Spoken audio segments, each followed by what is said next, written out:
Hello student, welcome to Swati's classes. आज हम देखेंगे फिफ्थ स्टैंडर्ड का इंग्लिश। स्टूडेंट, अगर अभी तक आपने स्वातिस क्लासेस चैनल को सब्सक्राइब नहीं किया है तो सब्सक्राइब ज़रूर कीजिए। आपको इस चैनल पे फिफ्थ स्टैंडर्ड के EVS 1, EVS 2 एंड इंग्लिश के सारे लेसन की वीडियोस और प्लेलिस्ट मिल जाएंगी। तो चलिए आज देखते हैं हम lesson number 2, day dreams. Once there live a couple who spend a lot of time in idle talk. तो यहाँ पे इस लेसन में हमें देखना है कि एक कपल है, मतलब हस्बैंड एंड वाइफ है। ये दोनों क्या करते हैं, अपना ज़्यादा से ज़्यादा टाइम आइडल टॉक मीन्स क्या, यहाँ पे बेकार की बातें करके अपना टाइम वेस्ट करते हैं, स्पेंड करते हैं। One day the husband said, I have always wanted to keep cows. If by chance I get some extra money from somewhere, I am going to buy a few cows. तो एक दिन husband ने wife से कहा कि मैं हमेशा चाहता था कि कुछ गायों को क्या करूं, पालूं। इफ़ बाय चांस, अगर कहीं से भी मुझे एक्स्ट्रा पैसे मिलते हैं तो मैं क्या करूंगा, बाय अ फ्यू काउज, मतलब कुछ गायों को खरीदूंगा और उनको पालूंगा। But that means a lot of work. You have to feed the cows, walk them, bath them, milk them. Cows need a lot of looking after. One cow would be enough. There is no need to buy more cows, said the wife.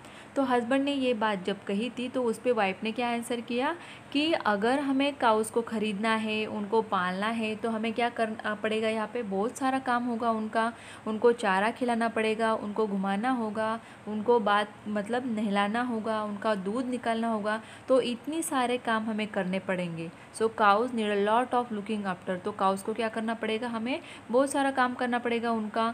One cow would be enough. तो enough का meaning क्या होता है, काफ़ी। तो एक ही cow काफ़ी है, एक ही गाय काफ़ी है हमारे लिए।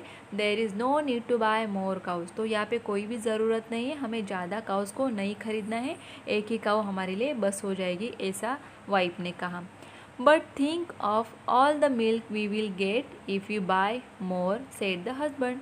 तो इसके ऊपर हस्बैंड ने क्या जवाब दिया कि अगर हम ज़्यादा से ज़्यादा काउस को खरीदते हैं तो हमें मिल्क भी ज़्यादा मिलेगा। That's true, the wife agreed. तो इस बात से वाइफ एग्रीड मतलब क्या, सहमत होती है। जो बात हस्बैंड ने कही उससे वाइफ सहमत होती है, बोलती है दैट्स ट्रू, हाँ ये सच है। There will be so much milk that we can even have a plenty of dahi and butter and ghee, wouldn't it be lovely.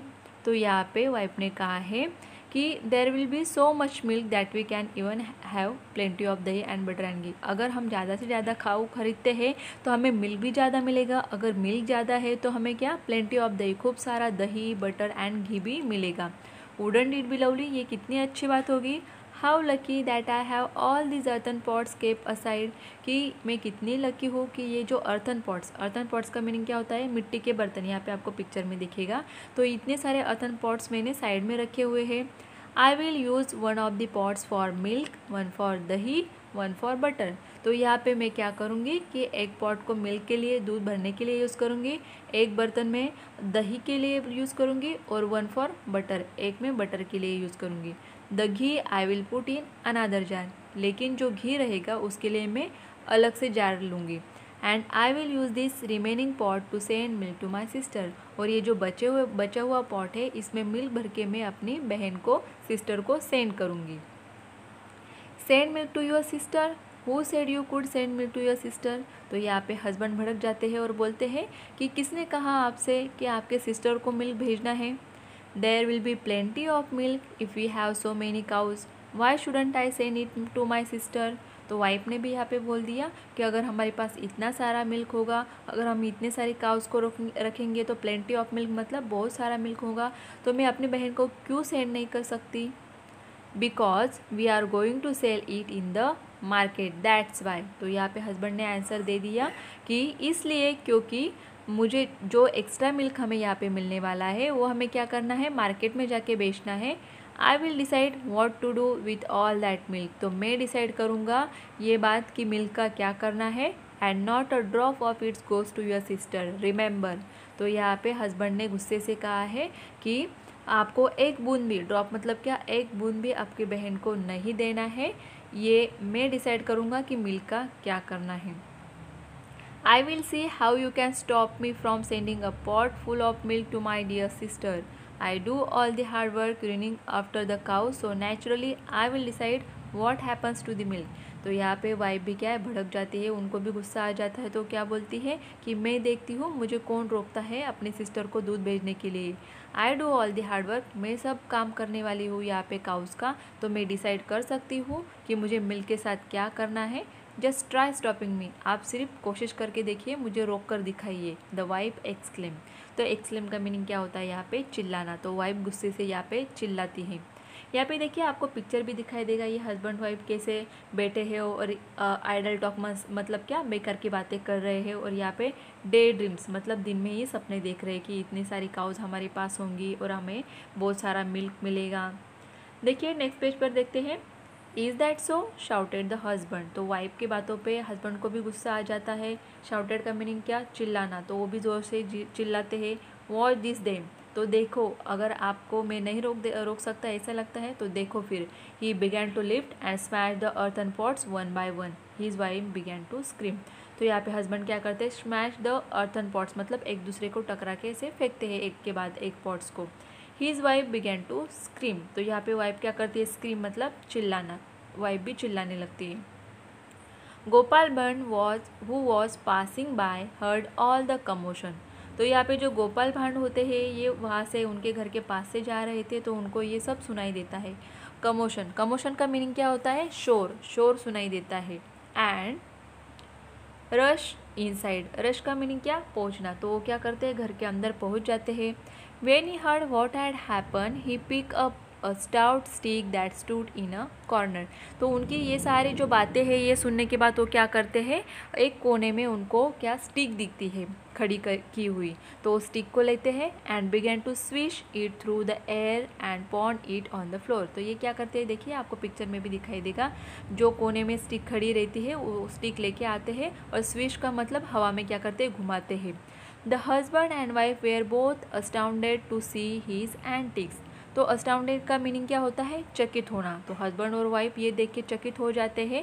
C his antics, तो एंटिक्स का मीनिंग क्या, हरकतें, तो ये जो हरकतें जो भांड जो कर रहे थे यहाँ पे गोपाल भांड कि हवा में जो स्टिक है उसको घुमा रहे हैं इधर उधर, तो ये देख के हस्बैंड एंड वाइफ क्या, एस्टाउंडेड मतलब चकित हो जाते हैं ये सारी हरकतें देख के। What are you doing, they inquired, तो वो पूछते हैं दोनों हस्बैंड और वाइफ कि आप ये क्या कर रहे हो। मूव असाइड सेड गोपाल भांड, तो गोपाल भांड ये क्या बोलता है उनसे कि आप साइड में हो जाओ। I have to drive away your greedy cows, मैं क्या कर रहा हूँ यहाँ पे, आपकी जो ग्रीडी काउज है इनको यहाँ से निकाल रहा हूँ। You have let them wander and now they have ruined my field of beans and cucumbers, तो वॉन्डर का मीनिंग क्या होता है यहाँ पे, भटकना, तो ये जो आपकी काव है इनको आपने भटकने के लिए छोड़ दिया है, तो इन्होंने मेरा जो फील्ड है, रून का मतलब क्या होता है यहाँ पे कि ख़राब कर दिया है, पूरे फील्ड को उन्होंने तहस नहस कर दिया, उद्ध्वस्त कर दिया है। जो मेरा फील्ड है बीन्स एंड कुकम्बर का, ये उन्होंने ख़राब कर दिया है। Oh my lovely fields of beans and cucumbers, कि मेरा इतना अच्छा फील्ड मतलब क्या, खेत, इतना अच्छा खेत था बीन्स एंड कुकम्बर का, तो ये काउज ने क्या कर दिया है, रून उद्ध्वस्त कर दिया, ख़राब कर दिया है। But you don't have a field of beans and cucumber said the husband, तो हस्बैंड ने उनकी बातों पे ये कहा कि लेकिन आपके पास तो कोई बीन्स एंड कुकुम्बर का फील्ड तो है ही नहीं। As soon as he said that Gopal Bhand stop fielding the stick and look at him with a rage, fielding का मीनिंग क्या होता है, घुमाना, तो जो स्टिक को घुमा रहे थे उसको क्या करते हैं, वो हाथ में साइड में कर देते हैं, स्टॉप कर देते हैं और हस्बैंड और वाइफ के तरफ देखते हैं। Look at him with raise eyebrows, eyebrows को ऐसा ऊंचा करके देखते हैं। The husband and wife understood what he was trying to tell them, तो यहाँ पे हस्बैंड एंड वाइफ को समझ में आ जाता है कि उसको यहाँ पे क्या समझाना है उनको। Can you tell what you wanted to say, तो आपको यहाँ पे समझ में आया, आप बोल सकते हो, कह सकते हो कि यहाँ पे उसको गोपाल भांड जो है क्या समझाना चाहता था। तो देखिए स्टूडेंट, गोपाल भांड को यही समझाना था हस्बैंड और वाइफ को कि ये दोनों भी क्या कर रहे हैं, आइडल टॉक मतलब बेकार की बातें कर रहे हैं, उनके पास काउस तो है ही नहीं, तो इतनी सारी जो बातें हैं ये बेकार में ही कर रहे हैं। और डे ड्रीम्स का मीनिंग क्या होता है, दिन में सपने देखना, तो यहाँ पे गोपाल भांड उनको यही समझाता है कि आप लोग क्या कर रहे हो, डे ड्रीम्स, दिन में सपने देख रहे हो, जो चीज़ असल में नहीं है उसी के ऊपर बेकार की बातें कर रहे हो।